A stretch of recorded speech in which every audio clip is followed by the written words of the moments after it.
When I stepped back into the room, the laptop screen was still open. I didn't feel anxious or expect anything out of the ordinary, but I could see the browser tab, the one I didn't close, the one with the conversation I hadn't meant to leave open. It was a conversation I never should have had, at least not in the way it unfolded, not with the words I thought I had kept only for myself. And as I stood there, the house suddenly felt tighter, smaller, as if the walls knew too much already. Or worse, as if the space between the walls was quietly waiting for me to acknowledge that it had already shifted. I didn't want to look at the screen again. I wasn't ready to face it, but I knew, even before I moved away from the desk, that this would linger. Not because I thought I could hide it or pretend it didn't matter, but because the moment had already been captured. In the text, in the photo, in the sentences I'd thought were temporary, but now weren't. That was the worst part. Knowing I had given pieces of myself away without meaning to, and realizing it wasn't even about the words anymore. It was about the knowledge I had already let out. Later that evening, when Tom suggested handling the tech setup for the house, I agreed without hesitation. It felt easier to let him take care of it, to let someone else handle the logistics. He mentioned the security cameras, the sensors, the smart assistants. He was good at it, efficient. I could see how it made everything simpler. When everything worked seamlessly, I didn't have to think about it. He'd always been the one who fixed things, handled the details, and I had never questioned whether it was the right choice. But the more I gave him access, the more I started to feel something else. I can't pinpoint when it happened. First, it was just a sense of convenience. A tap here, a swipe there. But then I started noticing how the lights flickered at certain times, how the thermostat would adjust itself just before I'd even think to turn it up. I couldn't pinpoint exactly what it was, but it was as though the house had learned its rhythm, or worse, was anticipating my movements before I made them. I wasn't sure when it stopped feeling like a convenience and started feeling like something else. The more I thought about it, the more unsettling it became. I couldn't tell whether I was being paranoid or whether I was right to feel like I was losing control over something that should have been simple. The settings, the notifications, the adjustments, they were all happening so smoothly that it felt like they weren't even my own actions anymore. At first, it wasn't the cameras or the voice assistants that bothered me. It was the small things. A notification popping up on my phone at a time when I hadn't touched it in hours. The hum of the refrigerator clicking in sync with the exact moment I walked into the kitchen. And then it was the more personal things. Messages, photographs, notes I thought I had deleted, all showing up again, like I was being followed by my own habits. There was a day when I thought I deleted everything, the browser history, the chat logs, everything. But then, when I went back to check, I found it all restored as if I'd never touched it at all. The files, the drafts, the photos, I had erased them. But somehow they were back. That night, I turned everything off. The whole system. I unplugged the router, powered down every device. I sat in the silence, listening for the hums, the whirring, the small beeps that usually filled the space. Nothing. For a few minutes, it felt like I was in control again. But the silence wasn't comforting. It was just more of the same. Louder. In the absence of everything I had let into this space. I wanted to believe it was my imagination, but the feeling didn't go away. When Tom came in to check the system again, he didn't ask why I had turned everything off. He didn't seem surprised or concerned. He just adjusted the settings and rebooted everything, like it was normal, like it was all part of the plan. But I couldn't shake the thought that everything I was doing, all the little attempts to regain control, to delete things, to reset, didn't matter anymore. It was like the system had already been written, already knew what I would do before I even realized it myself. It's strange, but the more I tried to assert myself, the less I could control. I deleted things from my phone, convinced that would put a stop to it. But when I opened the file a few hours later, there it was, everything back in its place. It wasn't even the data that bothered me as much as the realization that it could happen so easily. It wasn't about what I thought I had deleted. It was about what had been taken without a word. The feeling that I no longer held the keys to anything in my own life. That someone else had already mapped the route and I was just following along. I tried to distract myself. I moved a little faster in the mornings, took longer walks, worked more, made fewer meals, anything to keep myself busy, anything to stay ahead of it. But no matter what I did, there was always a moment when something would click back into place, when I'd hear the sound of an automatic light turning on in another room, or see the security cameras flicker to life with no one around. The worst part was how it happened when I wasn't paying attention. It wasn't big things. Small adjustments, little moments that didn't seem like they mattered. I'd walk into the living room and the lights would already be adjusted for me. I'd sit down at the table and the music would begin playing softly. The track chosen exactly as if it had been waiting for me to arrive. It wasn't as if I didn't enjoy the convenience. I liked not having to think about anything, liked being able to move through the house like it was always in sync with me. But the moment I realized I didn't have control was the moment I stopped feeling comfortable. And that realization came not when I checked my devices, but when I stopped seeing things as simple. It started to become a pattern, like a rhythm. When I walked into the kitchen, it was as if the house was already aware of what I needed. The lights dimmed in exactly the right way, the heat set at a perfect temperature, all the things I would have adjusted myself now done automatically. I should have felt safe. I should have been grateful for the ease.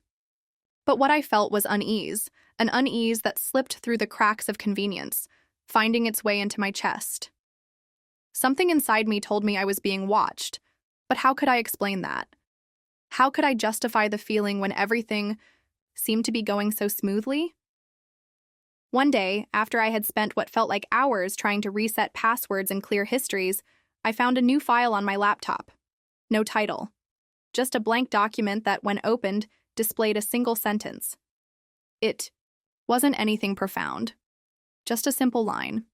I know what you're doing. That was it. No accusations, no threats, just a statement. A fact, it seemed. No need for explanation, just a fact. I closed it without thinking, without any dramatic reaction. I didn't even feel the need to erase it. The fact that I wasn't even surprised by it made it worse. I didn't delete the file or attempt to find its origin. It was like I already knew it would happen. I could feel it coming, like I could feel the weight of eyes on me before the action was ever taken. And the more I tried to pretend it wasn't happening, the more it became impossible to ignore. That evening, I told myself it was nothing. It was a glitch, a system error, a fluke. But the truth was, it felt too deliberate, too calculated to be accidental. That's when I realized what had changed. I hadn't just been acting without awareness. I had become a part of it. Every attempt to stop it had been another signal, another instruction, another way to test my reaction. I didn't confront him. I didn't say a word. What would I say? That I'd found my own secret under a pile of digital crumbs? That the things I thought were private had already been taken, stored, cataloged? He was already moving through the house as if nothing had changed. His voice calm, his smile easy, his movements fluid.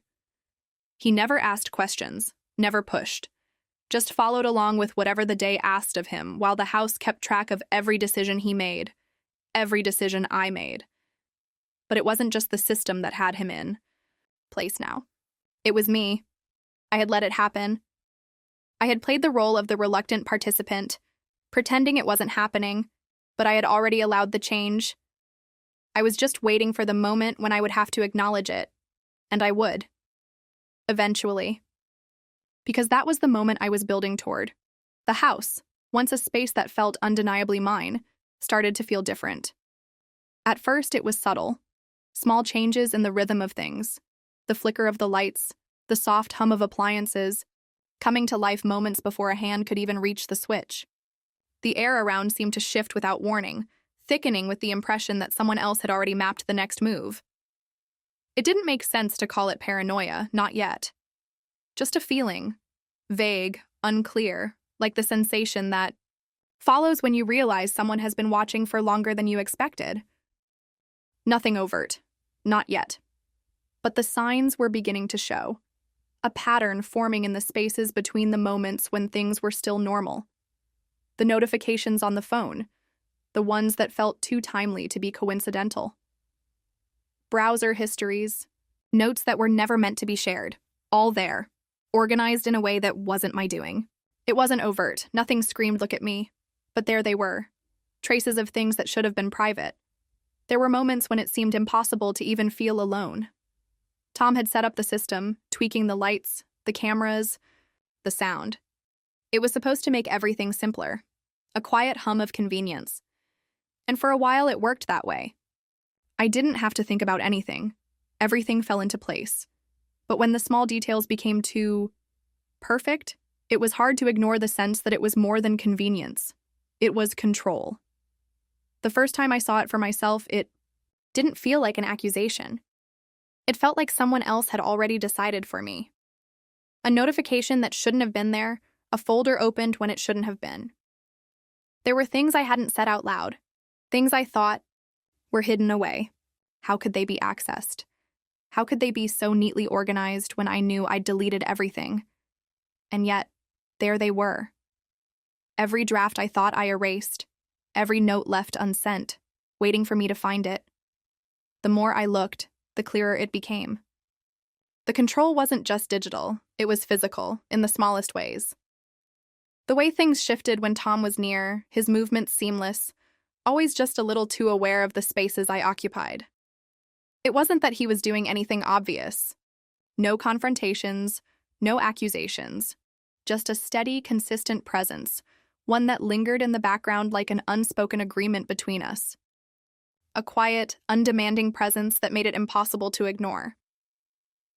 I tried not to think too much about it, about the small things, like the way he was always there when I was vulnerable, always ready to offer help, to find things I'd misplaced, to fix things that needed attention. The bookshelf that needed dusting, the picture frame that wasn't sitting right. Little things that I knew I should have noticed before but didn't. At dinner that night, when Steve wasn't home, Tom sat closer than usual. The distance between us, once comfortable, had closed just enough that I could feel the change. The way his eyes followed my movements, the way he noticed the slight shift in my expression when I took a sip from my glass, the tension in my shoulders when I adjusted the plate. It wasn't direct attention, not at first, just something subtle, a shift in the air that was impossible to ignore. It didn't take long to realize that his attention wasn't just coincidental. There was knowledge in his gaze, a quiet awareness of things that weren't supposed to be known, things that hadn't been shared, hadn't been voiced. The password I used on my phone, the plans I hadn't yet finalized, all seemed too familiar to be mere coincidence. His presence felt too calibrated, too deliberate, as if every moment was measured, every glance timed. The strangest part was how it made me feel, not just observed, but controlled. Not with force or manipulation, but with a simple understanding of how I would act before I even knew it myself. It wasn't a feeling of danger, at least not in the way you might expect. It was more like being part of a system, one I hadn't realized I had already joined. And then there was the evening when it all clicked into place. Tom never said anything directly. He never needed to. That evening after dinner, when I went back to check my phone, there was a new file, sitting alone on the desktop. No name, just a blank document with a single line of text. "I know what you're doing." It wasn't an accusation. It wasn't even a threat. It was just a fact. The way the system worked now. The way it had always been working. The way I had let it happen. I closed the file without thinking, but it didn't matter. I didn't need to confront him. He had already made it clear. In the silence between us, in the way he was always just a step ahead, I had already been found.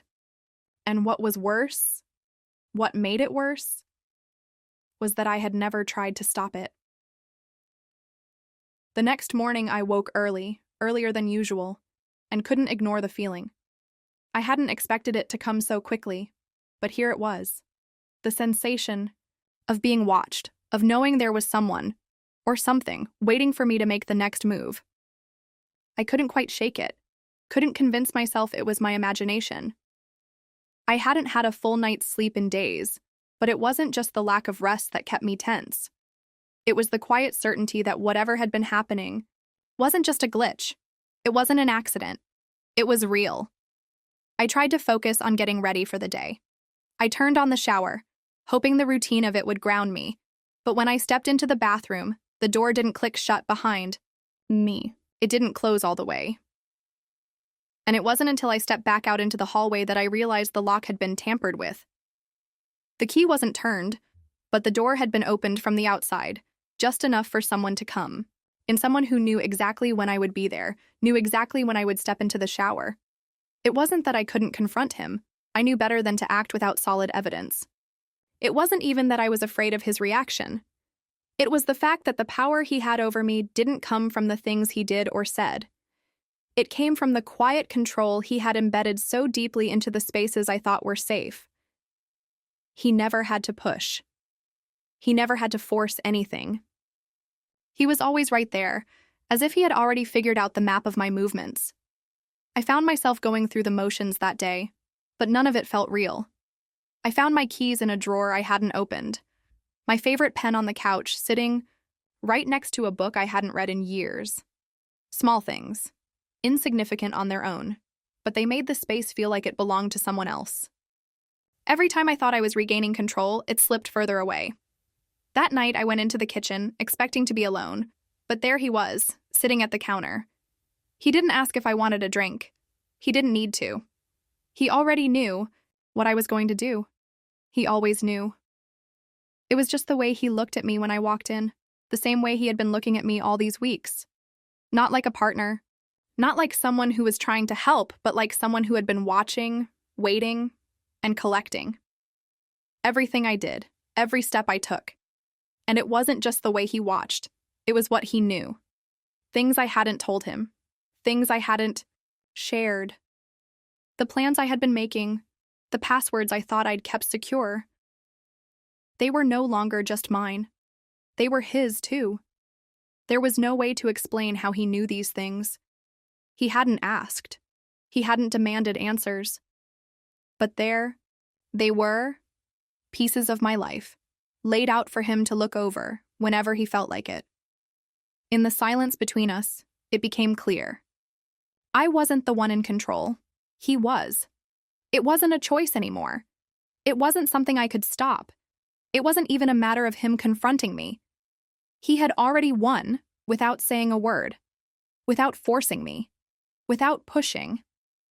I had already been caught, and there was no escape. It was in that moment that I realized he had orchestrated everything.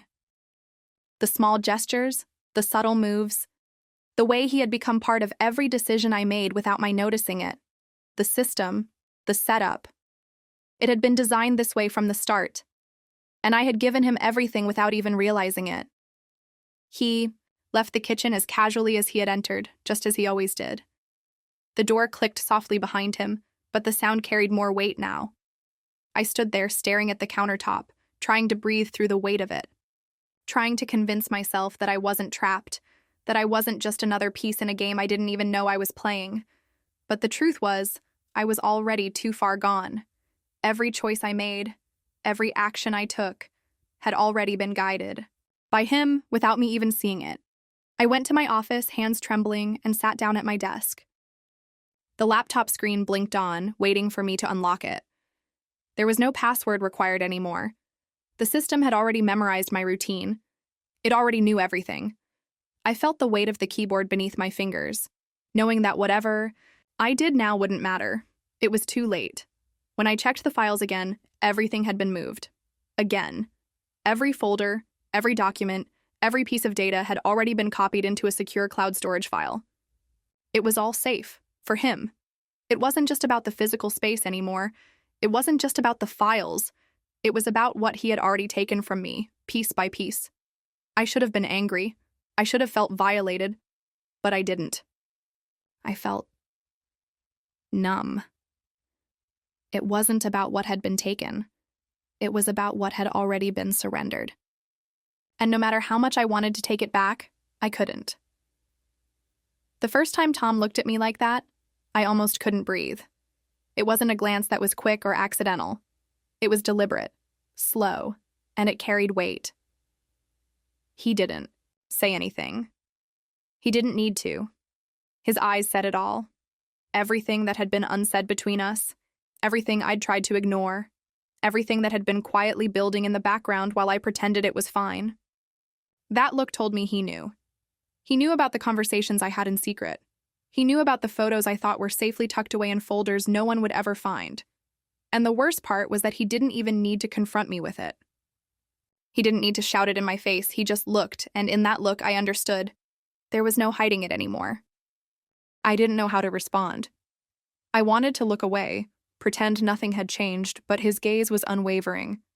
And for the first time, I felt exposed. Not because I had done something wrong, but because I knew he was waiting for me to admit it. But what could I say? That I had been careless with my own privacy? That I had let him in without realizing it? That I had allowed myself to be part of something bigger than I had ever intended? Instead of saying anything, I tried to walk away, to pretend the moment hadn't happened. But I couldn't shake the feeling that he wasn't done with me. That look was just the beginning. I could feel the tension between us, thick and suffocating, and it wasn't going away. It hung there, unspoken, like an invisible rope pulling tighter and tighter with each passing moment. Later that evening, when I sat at the kitchen table, trying to focus on my phone, my mind kept returning to that look. His face kept appearing. In my thoughts, calm, composed, but with something else behind his eyes. Something I couldn't define. He had always been attentive, always aware of things I didn't say out loud, but this time was different. This time, it felt like a game was being played. A game where I wasn't sure of the rules anymore. Where I wasn't even sure if I had ever understood them. When I went back to my laptop, hoping to distract myself with something else, I saw the notification. My fingers paused over the keyboard, hesitating before I clicked. I already knew what it would be. The history had been restored. Every file, every photo, every message, all there, waiting for me to face it. No attempt I had made to erase any trace of my actions had worked. They were all there, as if they had never been deleted in the first place. And Tom hadn't even said a word. I could feel the control slipping further away from me. Every time, I thought I was regaining it. It was pulled from my grasp. It wasn't just the tech, the cameras, the data he had access to. It was everything. It was how he could sense my movements before I made them. How he could predict my actions before I even realized what I was about to do. I couldn't escape it. I couldn't even confront him. He hadn't accused me of anything. He didn't need to. I had already given him everything without realizing it. And that night, when I thought I had a moment to myself, when I thought I was finally alone, he showed up. The door to the bathroom was locked, but when I stepped out, there he was, standing there with a key in his hand, as if he had never left. I had thought I was safe, thought I had taken every precaution, but there he was, standing right in front of me, as if nothing had ever been out of place. It wasn't anger in his eyes. It wasn't rage.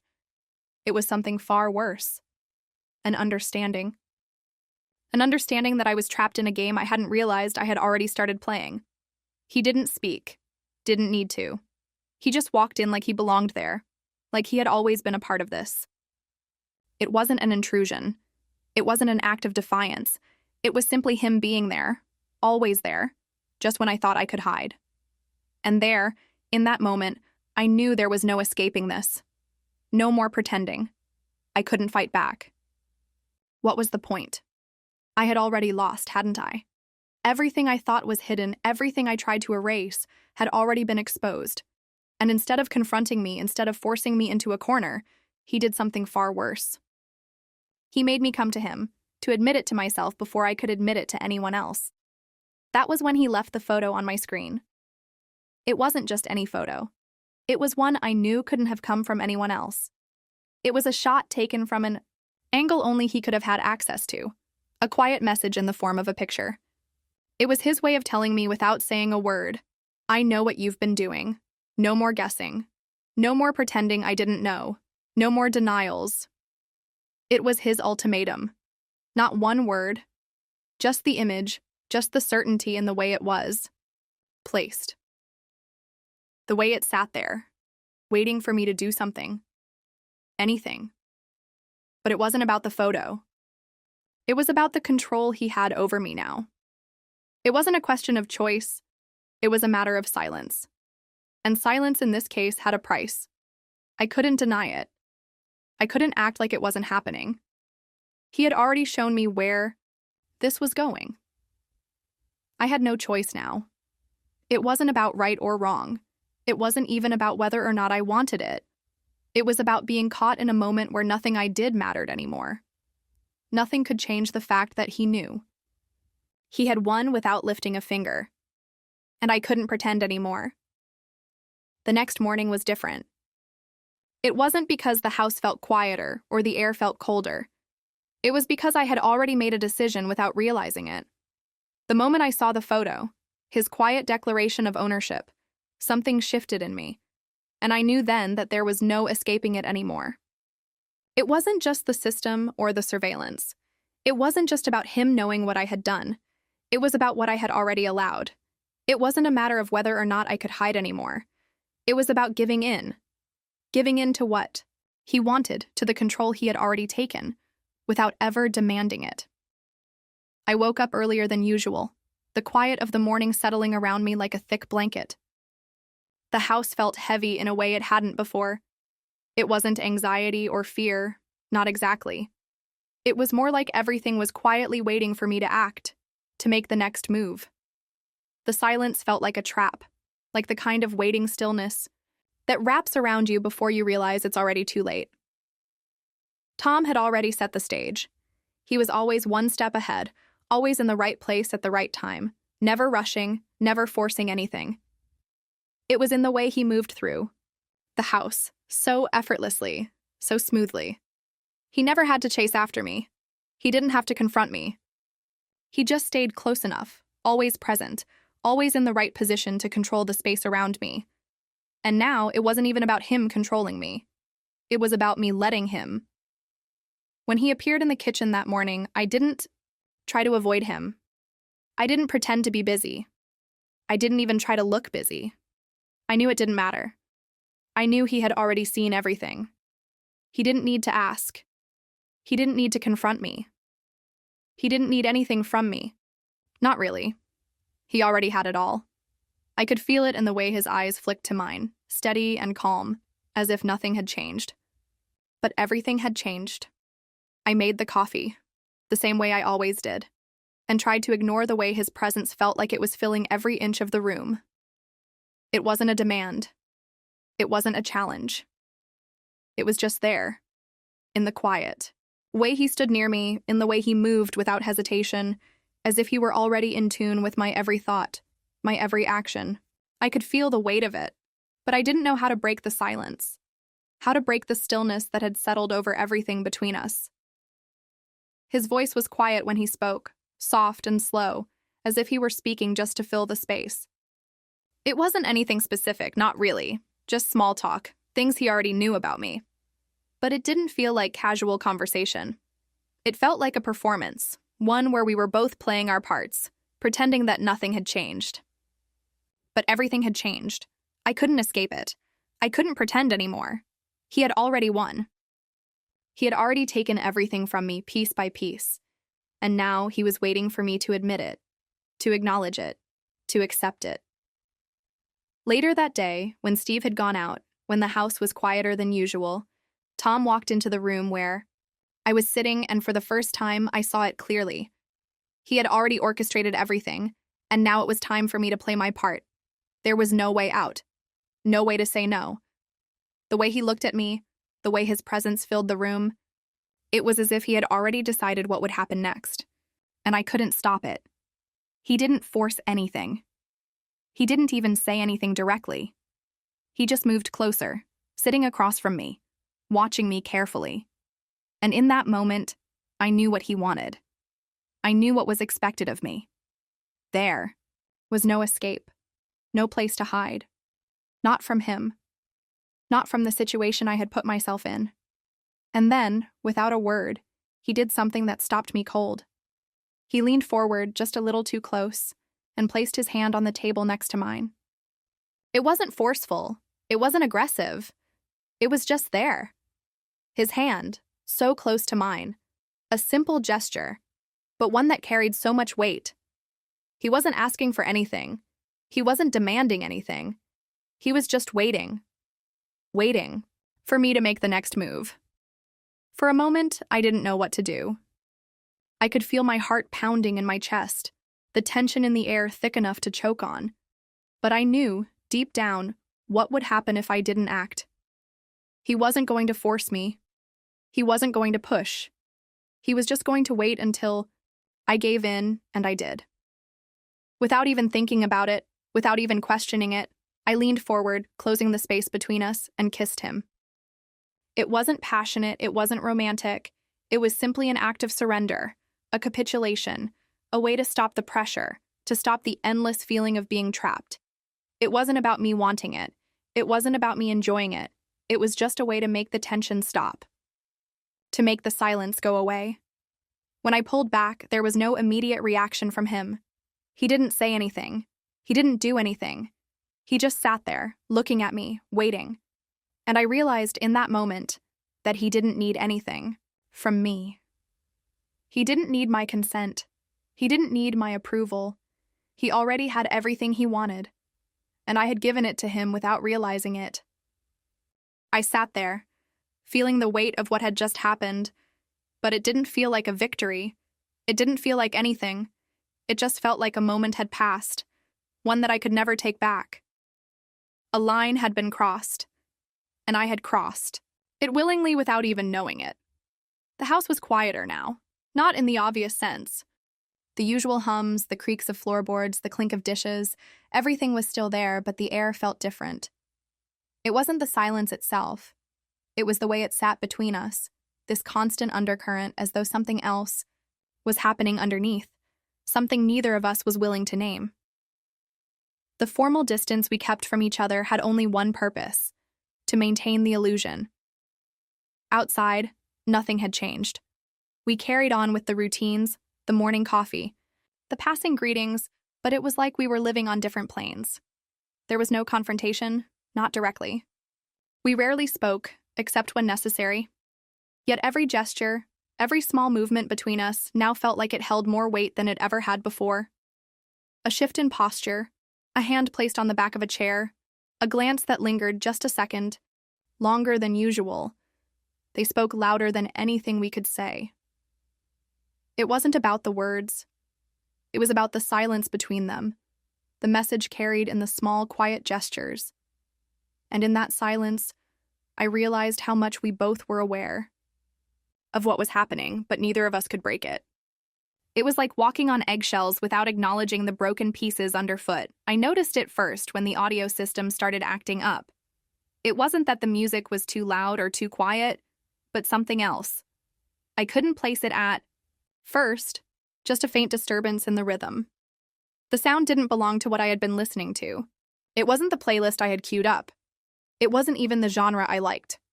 At first, I thought it was a glitch, a malfunction. But when I played it back, there it was.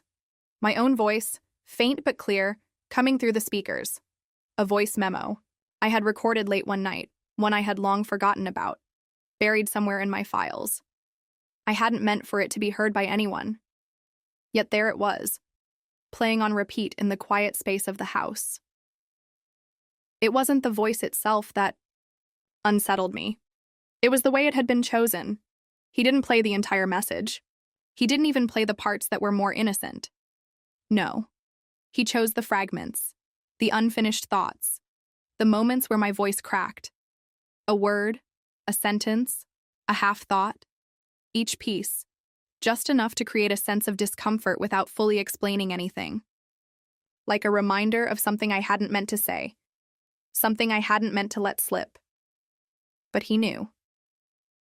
He always knew. At first, I didn't confront him about it. I couldn't. There was no evidence, nothing to accuse him of. I couldn't ask him about it without sounding insane. But it was impossible to ignore how often the sound came back. Faint traces of my voice. Sometimes in a conversation I thought was private. Other times in a vulnerable moment I hadn't realized I had shared.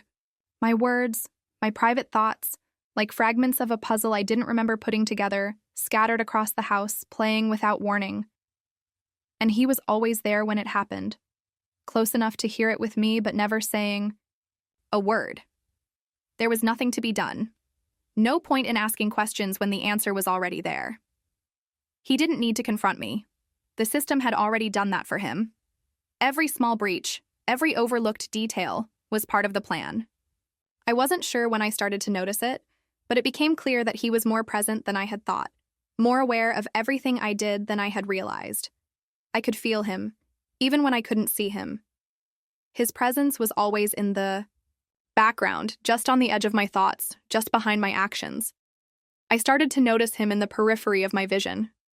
Not directly, not in my face, but in the shadows, in the reflections, in the doorways. He was always there, just a step behind me, just out of reach, like a memory I couldn't quite place. It wasn't paranoia. It wasn't delusion. It was the unmistakable sense of being observed, of knowing that no corner of the house was truly private anymore.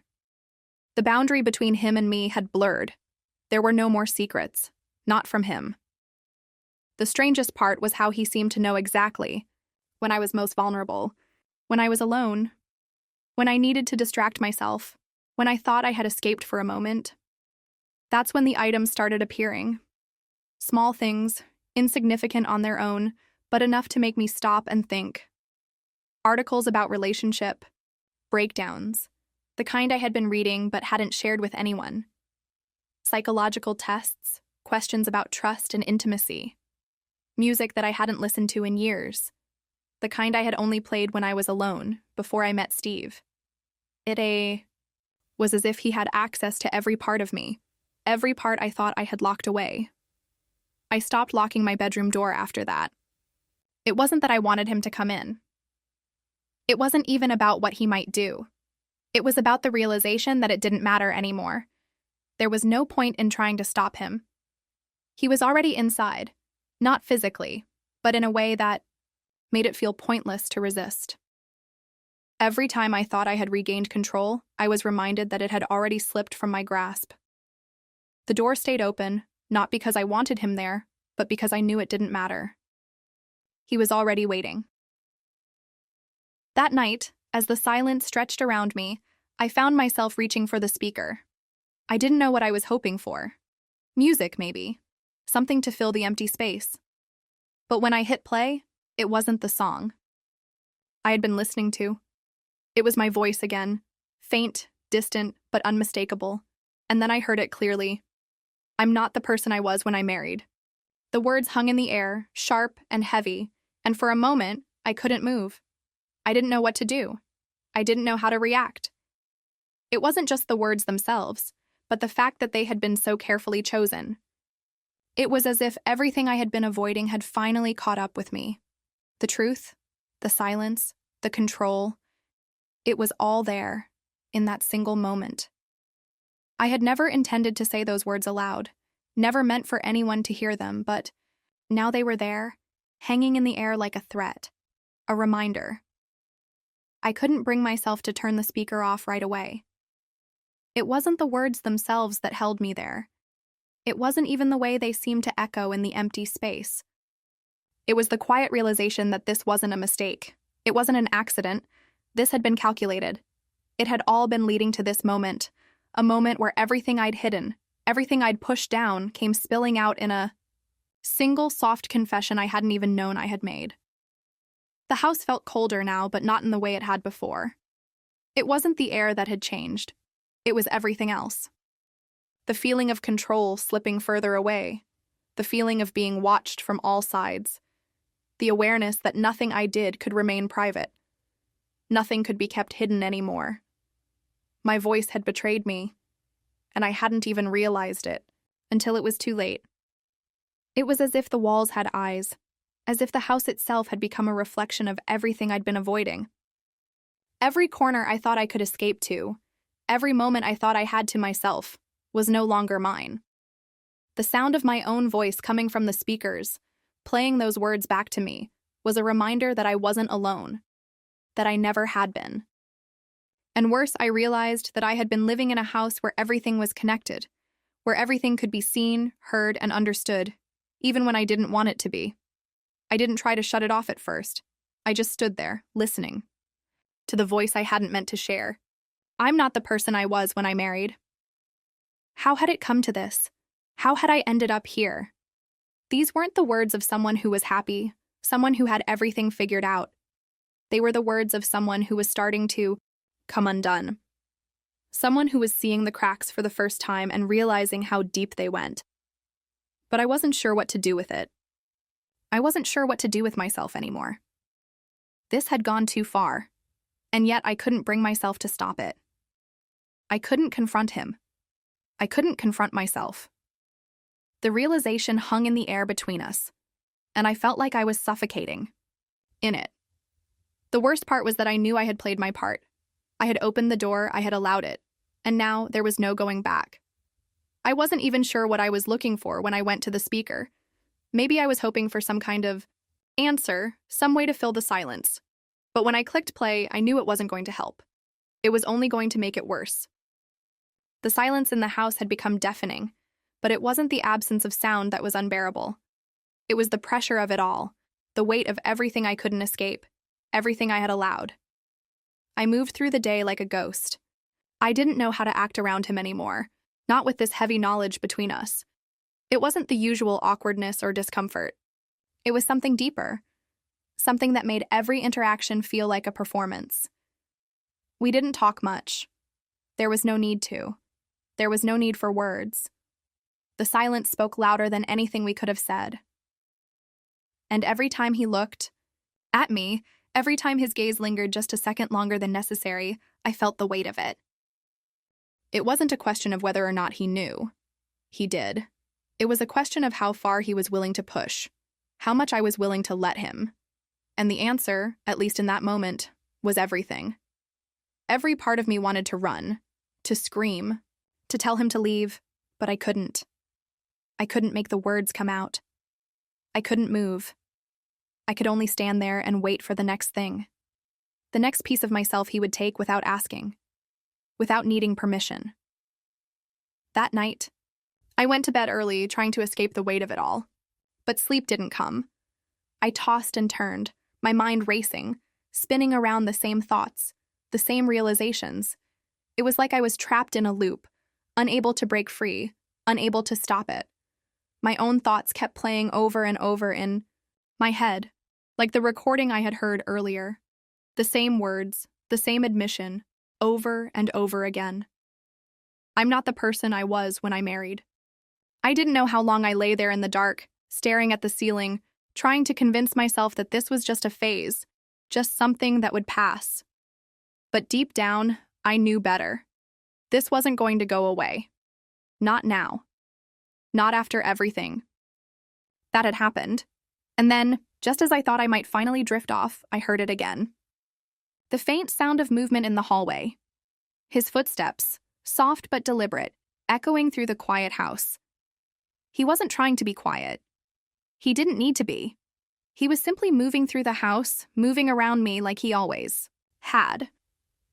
And I was right there, unable to stop him, unable to do anything but listen as he made his way closer. For a moment, I thought he might come into the room. But he didn't. He never did. He didn't need to. He was always there, just outside, always watching, always waiting, and I was left alone, trapped in the silence of it all. The way Tom looked at me now, it was different. It wasn't the same as before, when I could pretend it was just another game. This time, the weight of his gaze was heavier, deliberate. He wasn't asking, but he wasn't hiding it either. It was there, out in the open, and it wasn't about the kisses anymore. He wanted more. And for the first time, I felt the weight of that desire in the way he moved, in the way he positioned himself around me. Every gesture, every glance was calculated, as if he knew exactly how to provoke me, how to make me aware of what was about to happen. And I wasn't sure if I wanted to stop it or if I had already given in. He didn't say it directly. He didn't need to. I already understood. He was no longer just manipulating the environment around me, making subtle moves with the system or leaving clues in my space. No, now it was about physical presence. It was about the way he touched things when he thought I wasn't watching, the way he stayed in my peripheral vision just a little too long. I could feel the tension in the room building, not because of anything he was doing overtly, but because of the way he made his intentions clear without saying a word. And I hated it. I hated that I knew exactly what he wanted and that I was powerless to stop it. I didn't want to admit it to myself, but it was true. There was no escape from it now. Not physically, not emotionally. I had already played my part in this, and he knew it. Every moment had led to this, and I couldn't pretend anymore. I couldn't pretend I hadn't seen what was happening. He wasn't waiting for me to make the first move. He was waiting for me to decide how I would react. And that's when I realized I didn't have a choice anymore. I had two options now, both of them suffocating.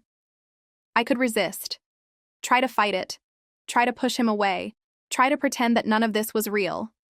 But that would only lead to one thing: being exposed. He knew too much already. He had been too careful, too patient.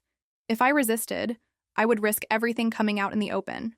I would risk him exposing me, tearing down the walls I had tried to build around myself. Or I could submit. I could give in, pretend it was normal, pretend nothing had changed. I could comply with whatever he wanted, put on the mask of indifference, and let him have what he wanted. It wouldn't be out of desire, not for me. It would be because there was nothing left to fight for. There was nothing left to save. But at least then I would have some control. At least then I could keep the pieces of myself that hadn't already been taken. And so I agreed. Not with words, not with a dramatic decision. It wasn't like that. It wasn't a conversation. It wasn't a declaration. It was just the inevitable conclusion to everything I had let happen. In that silence, with the weight of his presence hanging between us, I understood. I understood what he had been waiting for, what I had been avoiding. There was no passion in it. There was no heat. It wasn't about desire. It was about capitulation. It was about me giving in to the game I had already lost. The kiss, the touch, the way he moved, none of it mattered anymore. It wasn't intimacy. It wasn't affection. It was the quiet exchange of control. It was the moment I had crossed the line, the moment I knew I couldn't go back. The physical closeness, the moment that should have been intimate, didn't bring any relief. It didn't bring anything other than the crushing realization that I had just sealed my fate. The guilt sat heavy in my chest, like a weight I couldn't shake off, like a burden that would never leave. It wasn't about pleasure. It wasn't about the act. It was about the emptiness that followed. The feeling of being violated, not physically, but emotionally. It wasn't just my body that had been crossed. It was my entire sense of self. But even in the aftermath, when he pulled away and left me there alone, it didn't feel like a release. It felt like a tightening, like a chain that had been placed around me, not to hurt me, but to keep me in place. He didn't need to demand anything from me. He didn't need to ask for more. He didn't need to push me any further. All he needed was for me to accept that I was already his, and I had. There was nothing left to do but accept it. I went through the motions of my day as if nothing had changed. I made breakfast. I did the laundry. I acted like everything was normal, like nothing had shifted in the space between us. But inside, it was different. I felt numb, like a piece of myself had been left behind in that room. I didn't feel sorry for myself. I didn't feel anger. I just felt nothing. And yet, as much as I pretended to go on with my life, the reality of what had happened was always there, lurking in the back of my mind. It wasn't the shame that bothered me. It was the emptiness, the coldness that had settled inside me. There was no release, no sense of freedom. Only more silence, more presence from him. And that silence was louder than anything else. He never asked for more. Not physically, not emotionally. But his presence was enough. Just being there, always close, always watching, was enough to keep me in check. He didn't need to say anything. His silence was louder than words. The strangest part was how little I fought it. I didn't push back. I didn't try to make it stop. I didn't resist because I knew there was no point. There was no more fight in me. I was emotionally paralyzed. The person I had been before was gone. I had already given up every piece of myself that mattered. What was left? Nothing but the cold weight of his gaze and the crushing sense that I had already lost. That evening, Steve sent a message saying he would be home earlier than expected. I looked at my reflection in the bathroom mirror, barely recognizing the woman staring back at me. Who was she? Where had the woman gone who used to feel alive, who used to make choices with certainty? Now there was only the hollow shell of a person who couldn't move, couldn't speak, couldn't even pretend to be something she wasn't. The reflection didn't lie. I didn't know who I was anymore. I could feel the tension building in the air as the days passed, and no matter how hard I tried to shake it off, it followed me. The house was quieter, but the silence was thick, suffocating. Every room, every corner of the house felt like it was closing in on me. I could never quite escape it. His presence was always there, like an invisible thread tying me to him, keeping me bound to something I couldn't define. There were no words. There didn't need to be. It wasn't about what was said. It was about what wasn't said. The way he moved around the house, always within reach, but never too close. The way he would sit in the living room while I cooked, just watching, as if nothing had changed. The way he seemed to know what I needed before I even realized it. Every glance, every gesture, every tiny moment held so much more weight than it had before. It was like being under a magnifying glass, except the heat wasn't on the surface. It was inside me, burning in places I couldn't even acknowledge. I tried to focus on the outside world. I tried to lose myself in the small tasks that usually kept my mind busy, folding laundry, cleaning the kitchen, sorting through emails, but every time I moved, every time I walked through the house, there he was, just on the edge of my vision, just close enough that I could feel him, but never close enough to make a move. And I hated that. I hated the way he controlled the space between us without saying a word. I started to wonder what he wanted. What more could he possibly want from me? He didn't need anything. He didn't need me to speak. He didn't need me to acknowledge what was happening.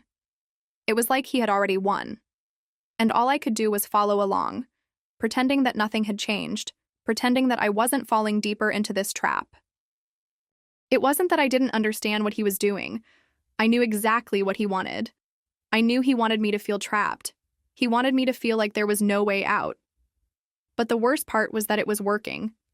I couldn't break free from it. Every time I tried to step back, every time I tried to distance myself, he was right there, always one step ahead. He had anticipated everything, and I had walked right into it. There were moments when I would feel the pressure building, and I would try to push it away.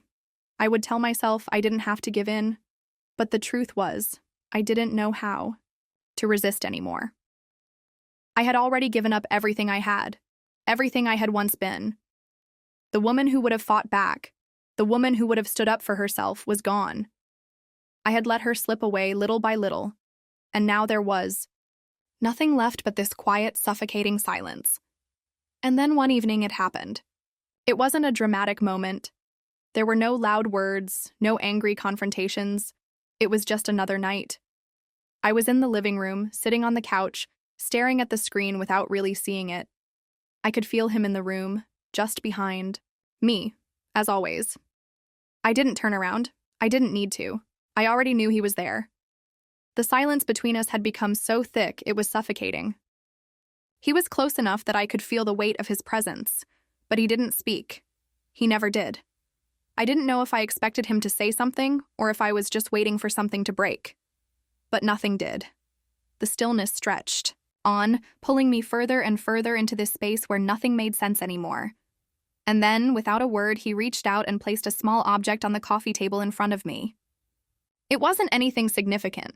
It wasn't a gift or a gesture of any kind. It was just a book. A small paperback with a title I didn't recognize. It was his way of reminding me, again, that he was in control, that he knew everything. The book was about the breakdown of relationships, about marriages falling apart. It was a book I would have never picked up on my own. And it was exactly the kind of thing I had been avoiding. The kind of thing that made me feel like I was already drowning. I didn't say anything. I couldn't. What could I say? I didn't even pick up the book. I just stared at it, knowing that it was a message. A message that I didn't have a choice anymore. He wasn't asking for anything. He wasn't demanding anything. He was simply reminding me that I was already lost in this, that there was no way out. And the worst part was that I didn't want to fight it. I didn't want to resist anymore. I was so tired, so exhausted from the constant push and pull, so tired of pretending that I had control over anything. I didn't. Not anymore. He had already taken it all, and now I was just going through the motions waiting for the next piece to fall. That night, when I went to bed, I didn't bother locking the door. It wasn't that I wanted him to come in. It wasn't that I wanted him there. It was just the knowledge that it didn't matter. He didn't need to knock. He didn't need to wait for an invitation. He was already inside. He had been for a long time. And the worst part was that I didn't know how to fight back anymore. I didn't know how to say no. I didn't know how to reclaim anything I had lost.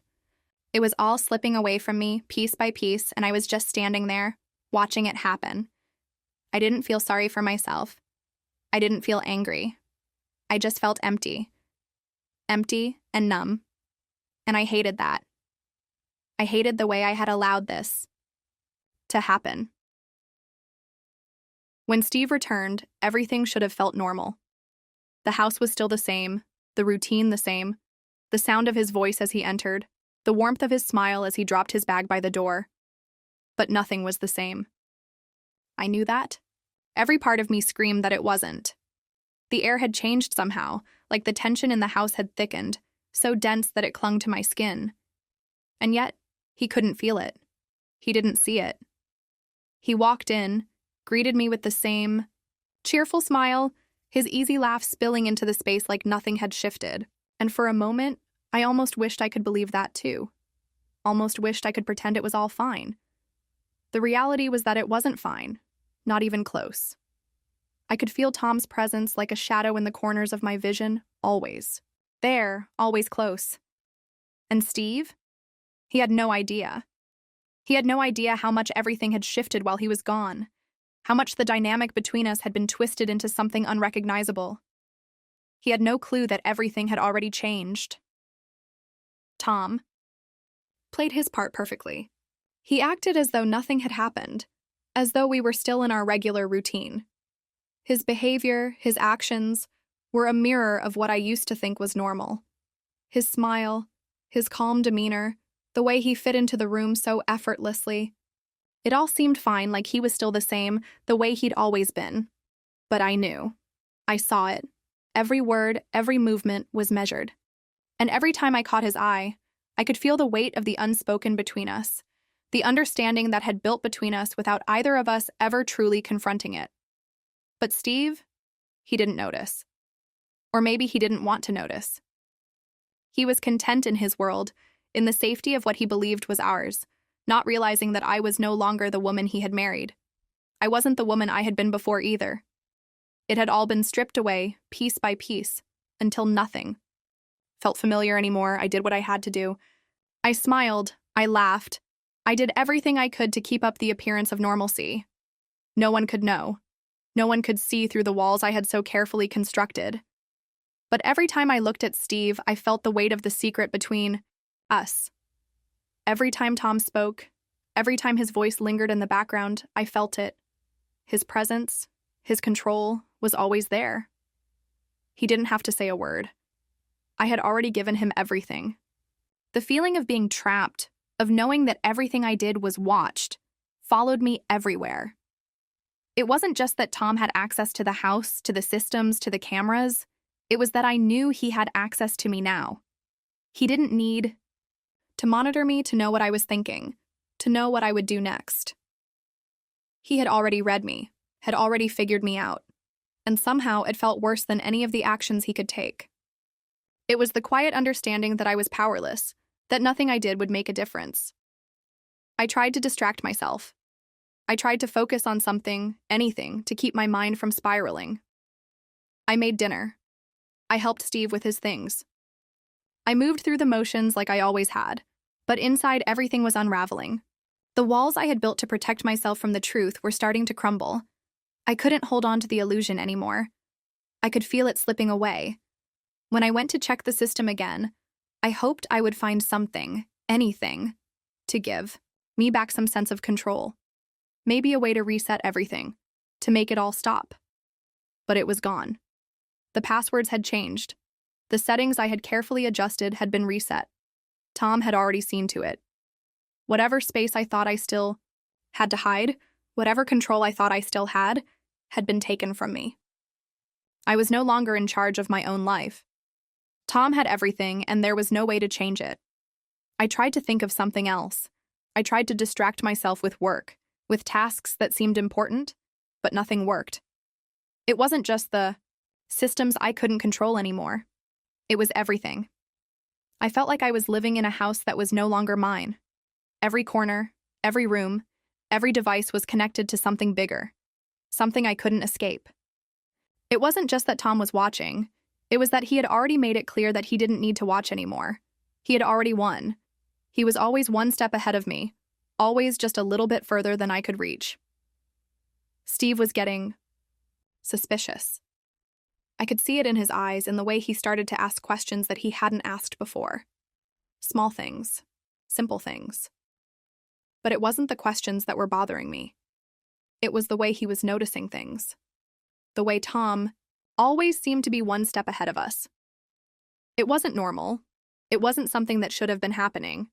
And yet it was. Steve wasn't stupid. He could see that something was off, but he didn't have the evidence to point to. Not yet. That night, after dinner, Steve went to the office to work. And for the first time, I sat down in front of the system with no intention of fixing anything. I wasn't trying to regain control. I wasn't trying to hide anything. I was just looking at the logs, the activity log, and there it was. The truth, laid out in black and white. Tom had been manually disabling the system every time I thought. It was locked down. He had been accessing everything. He knew everything. And there was nothing I could do to stop it. I couldn't look away from the screen. I couldn't pretend it wasn't there. It was too much to ignore. And it was too late to change anything. Steve was going to find out eventually, but I didn't know how. I didn't know when, but it didn't matter. I was already too far gone. The house felt colder that night. The walls seemed to close in around me. And when I went outside to the terrace to get some air, I wasn't surprised to find Tom already there. He didn't say anything. He didn't need to. He was just standing there, looking out at the night. The silence between us was so thick, I could feel it pressing on me. And then he turned to look at me, and I knew. It wasn't even a question anymore. We both knew. And that was the worst part. There was no more pretending. There was no more escaping. We had crossed the line, and now there was no turning back. It was the quiet that settled over everything. No words, just silence. Thick and suffocating. The kind of silence that leaves no room for excuses, no space for explanations. The kind of silence that hangs between two people who already know what's been done, who know that no matter what happens next, nothing will ever be the same. I stood there, looking at Tom, and the realization hit me harder than anything else. There was no going back now, no pretending, no hoping things would return to the way they were. I wasn't surprised to find him there. I should have been, but I wasn't. It had been coming for days, weeks maybe, the inevitable moment when everything would break wide open. I stepped outside, the chill of the night air wrapping around me like a cloak, and he was just standing there, as if waiting for me, as if he had known I would come. He didn't speak. He didn't need to. The space between us was already filled with everything that had been left unsaid, with everything that had already been laid out in front of us. The rules had changed, and we both knew it. I could feel the tension in the air, could feel it pressing, down on me like an invisible weight. I I should have said something. I should have asked him what he wanted, told him to leave, made some kind of protest. But I didn't. I couldn't. It wasn't that I had lost the ability to speak. It was that the words wouldn't come. They were useless now, just like everything else. Nothing I could say would matter. Nothing could change what had already happened. Felt his eyes on me, steady and unwavering, but I didn't look at him. I couldn't. I didn't want to see the satisfaction in his gaze, the way he knew he had won, the way he knew that I was already his. There was nothing left to fight for. He had taken it all, piece by piece, without ever needing to ask for it. And now, here we were, standing in the dark, with nothing left but the knowledge that we had crossed a line, and neither of us knew how to step back from it. I wasn't sure how long we stood there, both of us silent, but it felt like hours. The weight of the moment, of everything that had been building between us, was crushing. I wanted to break it. I wanted to scream, to shout, to tell him that I couldn't take it anymore. But I didn't. The silence was too heavy, too thick. It swallowed everything I wanted to say. And then, without a word, Tom turned away and walked toward the house. It wasn't an invitation for me to follow. It wasn't a command. It was simply him walking away, leaving me standing there in the cold. I stayed for a moment longer, trying to gather myself, trying to figure out what to do next. But I knew deep down there was nothing left to figure out. He had already taken everything I had left.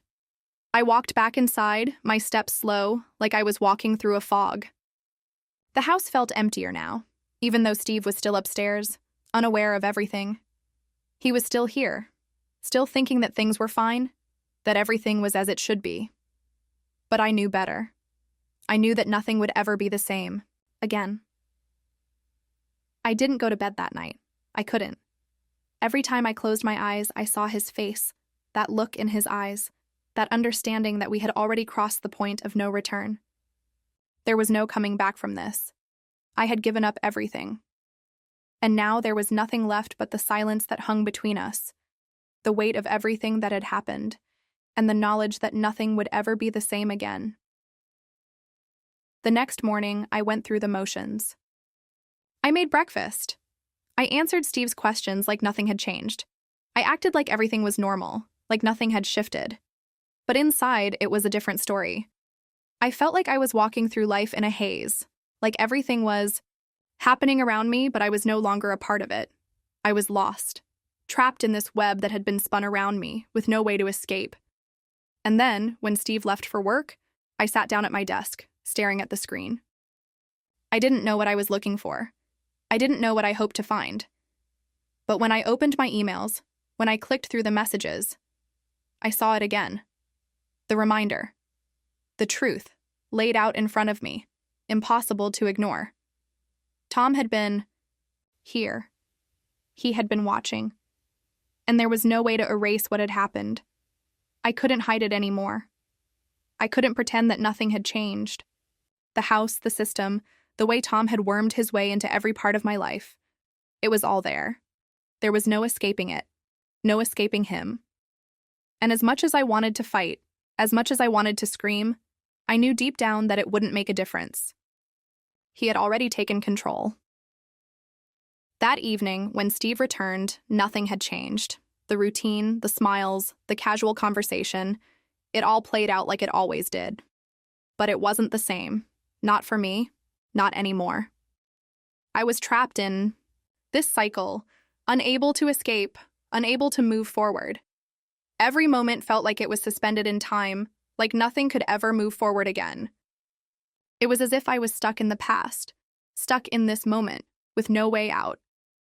When I finally went to bed that night, I tried to sleep. But it was impossible. The house was too quiet, the silence too heavy. I couldn't stop thinking about everything that had happened, everything that was still to come. I had already crossed the line. There was no going back.